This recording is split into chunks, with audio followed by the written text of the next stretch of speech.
우리에게 주시는 하나님의 말씀은 잠언 13장 12절부터 20절까지의 말씀입니다.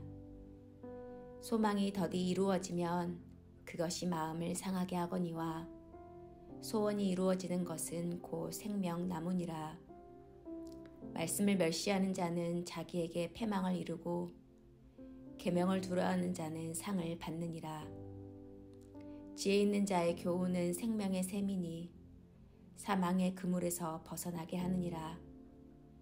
선한 지혜는 은혜를 베푸나 사악한 자의 길은 험하니라. 무릇 슬기로운 자는 지식으로 행하거니와 미련한 자는 자기의 미련한 것을 나타내느니라. 악한 사자는 재앙에 빠져도 충성된 사신은 양약이 되느니라. 훈계를 저버리는 자에게는 궁핍과 수욕이 이르거니와 경계를 받는 자는 존영을 받느니라. 소원을 성취함은 마음에 달아도 미련한 자는 악에서 떠나기를 싫어하느니라. 지혜로운 자와 동행하면 지혜를 얻고 미련한 자와 사귀면 해를 받느니라. 아멘. 우리는 존경하고 본받고 싶은 사람이 누구에게나 있습니다. 인터넷이나 뉴스상에 나오는 이야기들이나 또한 책을 통해 본 감명 깊게 본 사람을 보고서 나도 그 사람처럼 되고 싶다라는 그런 마음도 갖게 됩니다. 그런데 그러한 사람들의 인생을 살펴보면 태어날 때부터 그렇게 존경받는 사람은 아니었음을 보게 됩니다. 여러 실패와 좌절 속에서도 버티고 겪은 여러 과정이 또한 여러 경험이 그 사람의 인생으로 진하게 녹여드는 것을 통해서 우리에게 감동과 도전을 주게 됩니다. 잠언 기자는 하나님을 믿는 인생의 과정에 주목하고 어떻게 그가 다른 사람한테 존영, 즉 존귀와 명예를 얻게 되는지 말해주게 됩니다. 12절을 보게 되면 소망이 더디 이루어지면 그것이 마음을 상하게 하거니와 소원이 이루어지는 것은 곧 생명나무니라 라고 말합니다. 사람은 누구에게나 소원이 있습니다. 그 소원의 종류가 어떠한 것이냐에 따라 그것이 이루어지는 시간과 노력은 각기 다를 수 있습니다.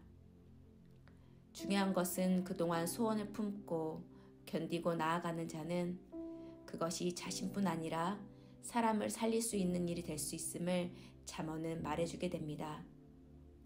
선한 기다림과 수고가 사람들에게도 선한 유익을 줄 수 있다는 것입니다.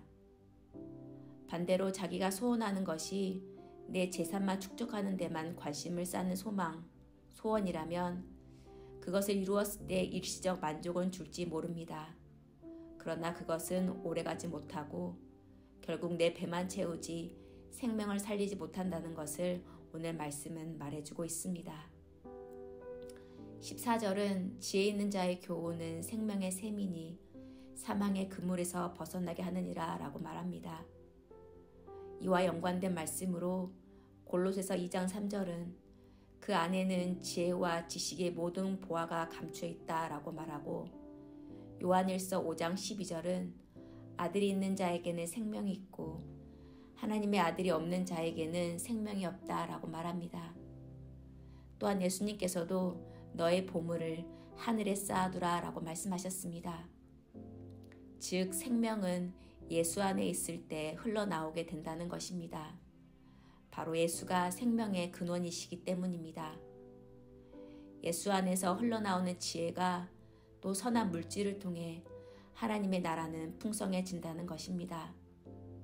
그래서 오늘도 우리가 지혜의 근원이신 예수 안에 있기를 소망합니다.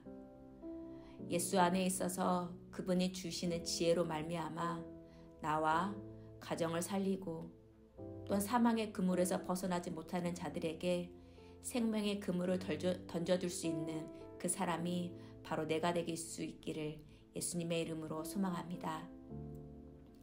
성도 여러분, 기다림과 수고로 이어지는 생명나무와 또한 지혜를 공급해주는 생명의 샘은 둘 다 공통적으로 나와 다른 사람을 살리는 데 있습니다. 나무를 통해서 얻어지는 그늘과 제목과 그리고 열매는 생명을 살립니다. 끊어지지 않게 공급해주는 샘물을 통해서 사람은 물론 가축의 생명이 살아나게 됩니다. 그런데 반대로 13절처럼 말씀을 멸시하는 자는 패망을 이루고 14절에서 사망의 그물에서 헤어나지 못하게 됨을 보게 됩니다.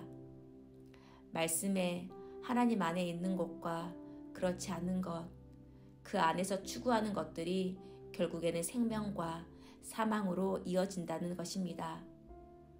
그래서 오늘 말씀을 묵상함으로 말씀에 비추어서 내가 추구하고 소원하는 것들이 결국 생명을 살릴 수 있는지 점검해 봐야 하겠습니다. 또한 지혜의 교훈의 말씀인 예수 그리스도를 통해 또 말씀을 통해 우리가 생명을 공급받고 가정과 이웃을 살릴 수 있는 그런 사람이 될 수 있기를 축복합니다.